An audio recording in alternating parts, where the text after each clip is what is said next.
యుద్ధంలో ఒకటే లాజిక్ ఉంటుంది. మనం బలపడాలా, మనం దెబ్బ కొట్టాలా, అదే సమయంలో మనం విజయం సాధించాలా.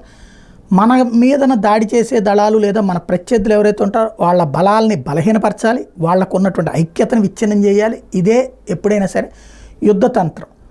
ఇప్పుడు రష్యా ఉక్రెయిన్కి అండగా ఉన్నటువంటి దేశాలకి మధ్యన చిచ్చు పెడతా ఉంటుంది. నాటోలో హంగరీల ద్వారానో లేకపోతే కనుక యూరోపియన్ యూనియన్లో ఉన్నటువంటి టర్కీ ద్వారానో కథ నడిపిస్తుంది. అట్లాగా తన ప్రత్యర్థుల మధ్యన చిచ్చు రేపుతూ ఉంటుంది. రెండో పక్కన వచ్చేటప్పటికి దాడులు ఉధృతం చేస్తూనే ఉంటుంది. ఎక్కడా తగ్గేటటువంటి ప్రసక్తి ఏమీ ఉండదు.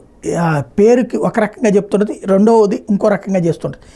తాజాగా చూస్తే ఒడెస్సా అంటే ఆర్థిక మూలాలను దెబ్బతీయడం, ఉక్రెయిన్కి సంబంధించిన ఆర్థిక మూలాలు, మొన్న పవర్ ప్లాంట్స్ని దెబ్బతీసింది.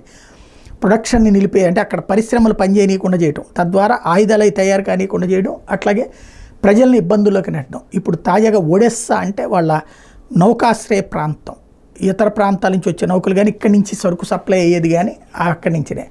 ఆ నగరం మీద ఎడతెరిపి లేకుండా దాడులు, అది కూడా బాలిస్టిక్ మిసైల్స్తో చేస్తుంది రష్యా. తద్వారా చతురంగ బలాలని ధ్వంసం చేసి ఉక్రెయిన్ ఆక్రమించుకోవాలన్న అడుగులు వేస్తున్నటువంటిది ప్రస్తుతం రష్యా.